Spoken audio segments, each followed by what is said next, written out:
हरे कृष्णा दोस्तों, मेरा नाम है सर्वप्रिय पराशर। और जैसा कि मैंने अपनी पिछली रिकॉर्डिंग में आपसे वादा किया था कि मैं श्रीमद् भगवद गीता का अध्ययन आपके लिए यूट्यूब माध्यम से लेकर आ रहा हूँ।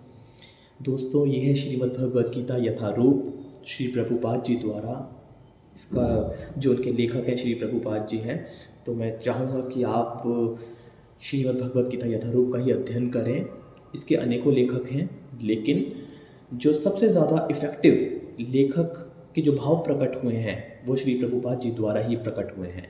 कहते हैं भगवान के असंख्य भक्त हैं, लेकिन जो सबसे करीबी भक्त होते हैं ईश्वर के, वो ही अपने भाव को सबसे मुख्य रूप से प्रकट कर पाते हैं। मेरी ज़िंदगी सिर्फ यथारूप के माध्यम से ही बदली है, श्री प्रभुपाद जी के आशीर्वाद से ही बदली है। तो मैं चाहूँगा आप सब लोग भी इन भावों को अपने अंदर प्रकट करके अपने जीवन में बदलाव लेकर आएँ, अपने जीवन को निडर, निर्भय और खूबसूरत रंग लेकर आएँ। तो दोस्तों, आज मैं आपके सामने पहले ही पेज से शुरुआत करना चाहूँगा श्रीमद् भगवद गीता की। इससे पहले शुरुआत हो मैं आपको बताना चाहूँगा कि मैं किसी अन्य लेखकों की आलोचना नहीं कर रहा हूँ, लेकिन जो मैंने महसूस किया है अपने जीवन में, मैं चाहूँगा कि वो शायद आपके जीवन में भी कुछ बदलाव लेकर आ सकें। इसीलिए श्रीमद् भगवद गीता को मैं आप तक ले जाना चाह रहा हूँ, क्योंकि ये मेरा एक्सपीरियंस भी है। काफ़ी लोगों ने अलग अलग लेखकों की श्रीमद् भगवद गीता पढ़ी, लेकिन वो श्री कृष्ण से इतना प्रेम नहीं कर पाए उसको पढ़ने के बाद भी, जितना उनके अंदर बदलाव आना चाहिए था, कृष्ण के प्रति प्रेम जागृत होना चाहिए था। तो दोस्तों, ईश्वर से जो शब्द आपको ईश्वर के नज़दीक ले जाएं, मुझे लगता है वही शब्द जादूगर शब्द हैं। उन्हीं शब्दों में एक जादू है। तो आज ये मैजिकल ग्रंथ की शुरुआत मैं आपके साथ करने जा रहा हूँ। अपनी ज़िंदगी ज़रूर बदलिएगा। सबसे पहला पेज जो है, इसमें यहाँ लिखा हुआ है दोस्तों कि एक्सपर्ट्स, इंटरनेशनल एक्सपर्ट्स कुछ रहे हैं, जिनके नाम है doctor Thomas H Hopkins, Thomas Merton ji, doctor Geddes MacGregor, doctor J Stillson Judah, doctor Francois Chenique, doctor S Shukla. इन कुछ एक्सपर्ट्स ने जो कि चीज़ों में कमियां निकालते हैं, स्टोरीज़ में कमियां निकालते हैं, ग्रंथों में कमियां निकालते हैं, इन्होंने कमियां निकालने की बजाय श्रीमद् भगवद गीता यथारूप की प्रशंसा की है अपने अपने शब्दों में। सबसे पहले इस प्रशंसा से हम शुरुआत करना चाहेंगे। श्रीमद् भगवद गीता की जय हो, श्री प्रभुपाद जी की जय हो। हरे कृष्णा। कुछ एक्सपर्ट्स ने अब क्या कहा है, ध्यान से सुनिएगा। इसमें कोई संदेह नहीं है कि संस्करण श्रीमद् भगवद गीता तथा भक्ति के विषय में प्राप्त समस्त ग्रंथों में यह सर्वश्रेष्ठ है। प्रभुपाद जी द्वारा किया गया यह अंग्रेजी अनुवाद शाब्दिक तथा धार्मिक अंतर्दृष्टि का आदर्श मिश्रण है। श्रीमद् भगवद गीता को विश्व की सबसे प्राचीन जीवित संस्कृति, भारत की महान धार्मिक सभ्यता के प्रमुख साहित्यिक प्रमाण के रूप में भी देखा जा सकता है।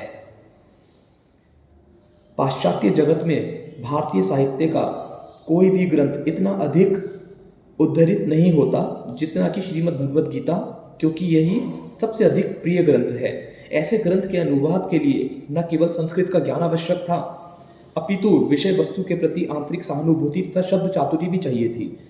यानी कि प्रभुपाद जी ने अपने अंदर इतनी एक्सपर्टीज बना रखी थी, इतना अध्ययन किया था, इतनी कड़ी मेहनत, इतने कड़े प्रयास किए थे कि उन्होंने संस्कृत को बहुत समय देते हुए, संस्कृत सीखने के बाद ऊपर वाले के आशीर्वाद से, क्योंकि श्री कृष्ण की दृष्टि उनके ऊपर थी, क्योंकि वो इस कार्य के लिए ही पैदा हुए थे, तो उस माध्यम से उन्होंने समझकर सब कुछ अपने भाव को इसमें प्रकट किया है।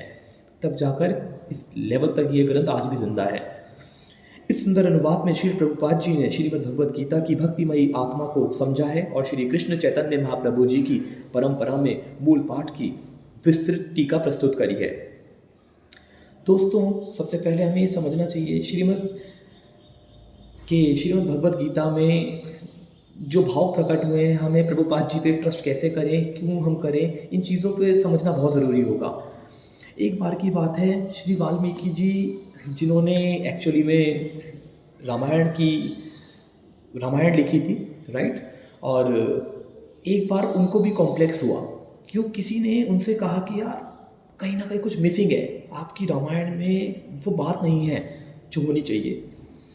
उन्होंने कहा अगर इसमें कुछ बात नहीं है तो आपको बात किस में दिखी। उन्होंने कहा यार एक ज़रा पहाड़ी पर जाइए, उस पहाड़ी पे बड़े बड़े शब्दों में पूरी रामायण का सार लिखा हुआ है। और जब वो सार उन्होंने पढ़ा, वहाँ पहुँचकर उस पहाड़ी के पास जाकर, वो वाकई में रो पड़े और उन्होंने कहा ये बिल्कुल सत्य है जो आपने कहा है, मैं सच में इस लेवल तक नहीं पहुंच पाया ईश्वर के निकट जितना इन शब्दों ने मुझे पहुंचा दिया है। तो दोस्तों वो फूट फूट कर रोए थे जब पता लगा वो शब्द किसके द्वारा लिखे गए थे। पता लगा कि वो शब्द हनुमान जी द्वारा लिखे गए थे।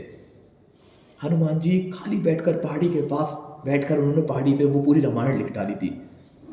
इसका अर्थ क्या हुआ? इसका अर्थ यह हुआ दोस्तों कि जो ईश्वर के सबसे ज़्यादा निकट होता है वो ही ईश्वर के भाव को सबसे ज़्यादा खूबसूरत अंदाज में प्रस्तुत कर सकता है। इसीलिए मैं आपसे चाहता हूँ आप श्रीमद् भगवद गीता यथारूप को चुनें, क्योंकि ईश्वर के सबसे ज़्यादा नज़दीक जो रहे हैं वो श्री प्रभुपाद जी रहे हैं, और उनके साथ जो उनकी चेन रही है उससे पहली वो सब उनके नज़दीक रहे हैं। तो मैं चाहूँगा आप उन्हीं की चेन का हिस्सा बने, उन्हीं के संघ का हिस्सा बने, ब्रह्म संप्रदाय का हिस्सा बने और ईश्वर श्री कृष्ण के निकट पहुँचिए।